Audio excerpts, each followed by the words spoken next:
Okay, hi everyone. This is Joshua Monson, and I am going to be playing through the top 10, as far as I can tell, most popular video games in the 1980s, as popular with modern audiences as opposed to the audiences at the time. So we're going to start off with Frogger at number 10. Okay, I am not going to stop before I at least beat the first level. I am not going to let a 1981 game by Konami beat me so bad I can't even beat the first level. Oh, bastish! I have no idea what that did. Whew. These are some very unusual color choices on the part of the car manufacturer. I mean, I gotta give them some props. That is... Seriously though, what is it about video games and not being able to swim? Like, it is the most common hazard I think I've ever seen in video games, with the possible as I was saying, with the possible exception of spikes. Spike. I am not good at pronunciation. Oh, shoot. Is there a time countdown? If there's a time countdown, I'm dead. Okay, so now we've got Contra, which was made by Konami in 1988 and was basically one of the first, well, one of the first anyway, shooter games that you let later on into. Certainly one of the first. This game overall is very odd, like in comparison to the sort of stuff you'd expect to be running into now, because I'm firing in very odd directions. Like, these days holy shoot, what is that? Anyway. Like, I'm not just expected to shoot in front of me and behind me and stuff like that. No, I'm expected to be shooting, like, down, up. I can get down to the ground, which is not something I expected from a game so overall, this is very interesting, actually. I'm rather impressed. I don't know why I don't hear about this game more often. Like, I only hear about it fairly... Oh, shoot! Like, a lot of... Oh, yes! Okay, here we go. Die! Also, I just realized, what am I firing? Because these aren't bullets. I don't think bullets look like that. I could be wrong, but I don't think bullets look like that. This gun resembles no gun on Earth, and I want that gun. Oh my gosh! I don't want to wake up my roommates, but oh my gosh, yes! Yes! Okay, brilliant. So, we are playing Paperboy, which was an Atari game, I think 1981, but I'd have to check, that is infamous for being what we call Nintendo hard, which basically means it's so hard, like, to the extent that it's almost kind of cheap, because what it's really trying to do is to really get as much money from you as possible, because, you know, this was from the arcade days when you could spend, where there was an unlimited amount of money you could spend on these things. It's not like today's game where you buy it and then you have everything. They can keep pilfering you for weeks or months. But hopefully you'll quickly notice that everything in this town wants to kill you. In fact, last time I played this, I got to because everything wants to kill you. In fact, like I was trying to say, I went to level 2 last time But anyway, I actually reached the second level last time I played this. And I actually reached the point where the Grim Reaper himself came to try to kill me. Like, it's not just the town that's trying to kill me. This is Death's home.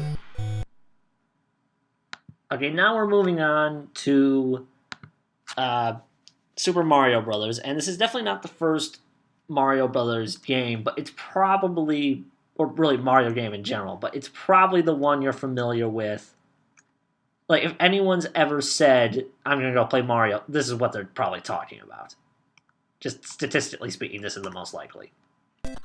But this really did kind of solidify the Mario idea.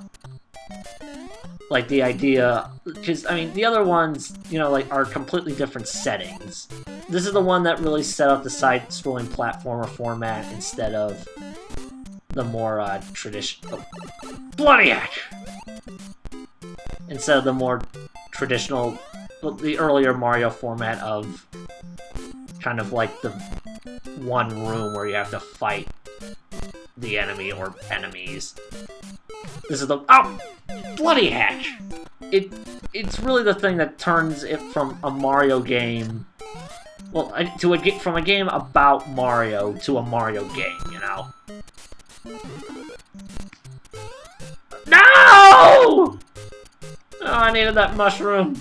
I need my mushrooms! Oh yeah, that's enough. Oh, really, the whole mushroom motif was really introduced by this game. And to this day, I don't get it.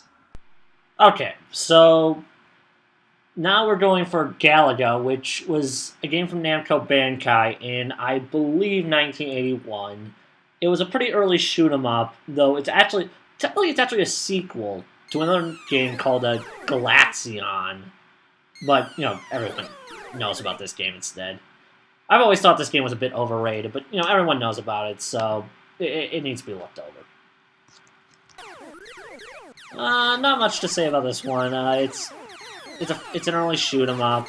The bug theme's different, though. Like, cause, oh, bastish. Because, I mean, like, you know, you see bugs a lot in, like, sci-fi imagery, but... Ah! Wow. I really am out of practice, okay. But usually you don't see it so literal, you know? Usually it's very much a kind of, you know, more of like the creepy black and green techno bug look. But these are like very literal bugs, like butterflies and green crickets and yellow bees and stuff like that. It's remarkably literal, which I guess is probably just because of the simplified graphics. Yeah, we're done here. And here we are with Dig Dug, which is a 1982 game, also from Namco. I've always been fond of this one. Pretty simple game, but remarkably difficult when it needs to be. If you play this game long enough, you'll quickly find that the sheer terror these creatures put you under is valid enough for you to lose a bit of sympathy for them. Because quite frankly, like, these games scare me more than, like, a Silent Hill game would. Oh, shoot! There was two of them! Ah! Ah! Die, heathen! You'll never get me! Okay. Okay. I'm alright. Wait, what? There was another one? Die! Oh, shoot! Ah! Ah! Okay, so now we get to Donkey Kong from 1981, which was made by Nintendo proper. And besides starting Donkey Kong's own career, and besides being an arcade staple, this was the game that really started Mario off.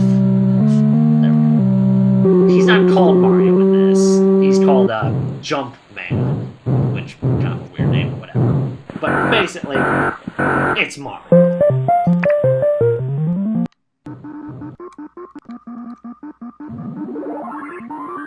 Still one of the best weapons in video gaming. How high can you get? Oh, I am not going to answer that question.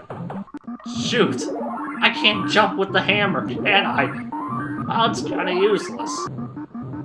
Okay, next time I am not grabbing the hammer, because as cool as it is in Smash Bros, I'm beginning to realize here it's kind of stupid.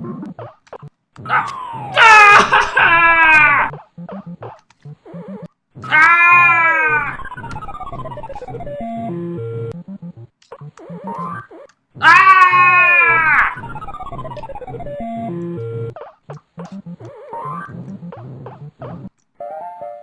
Ah, you showed masculine strength, and thusly I love you. Okay, so now we get to Tetris, and I don't know if this is the original. In fact, I kind of doubt it, but it is the NES version, so I'm presuming it's pretty early.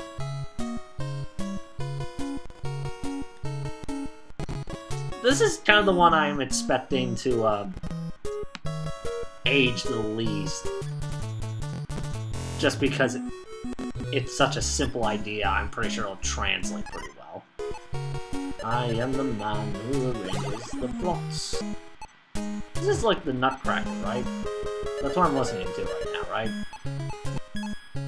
It's definitely a very different style compared to a lot of the other games we've been playing so far. It's not so much like a, you know, a lives thing as a you do it or you don't sort of thing. Just saying, on the other hand, I've messed up a lot of times so far in ways that I would not have gotten away with in those other games. Lord have mercy, Christ have mercy. Yeah, there's not a lot to say about this game, is there? It's just, oh cool, it's a good puzzle game. But that's all you really have to say about it. Alright, so here we are with 1983's Mario Brothers, and I can sort of understand why this came before Donkey Kong or Super Mario Bros. It did introduce Luigi, and it was the first game to introduce the idea that Mario was a plumber. But with Super Mario Bros. And with Donkey Kong, those games are so easy to find that, quite frankly, my grandmother could find them, God rest her soul, within 5 minutes. This, on the other hand, I searched for days to find an online copy of this game, and this is all I could find. This isn't even the original game. This is a game with similar mechanics. No, shoot. But none of the original graphics, and completely different enemies. So, I think the fact that this reached a number 2 doesn't really make any sense given the way people seem to be receiving it. Alright, and now we get to the final one. 1980s Namco Bandai classic Pac-Man. You probably noticed that the version I found isn't the most graphically accurate, but given the simplicity of the game, I don't think it's that big a deal. You'll also notice this is not the first time I've played it. Even, you know, just in the sitting. Pac-Man was one of the first arcade games to really just be to be popular with just about everyone, largely because, you know, it's not a shooter or an action game or anything like that. It's not just for guys. It's for every... Oh, shoot. It's for everyone. Presuming you can survive. Oh, shoot, shoot, shoot, shoot, shoot! Ah! Well, that's about the only way it could have ended. An eventual failure. So, yeah, that's the top 10 classic video games according to the internet. Thank you for watching, and have a brilliant day.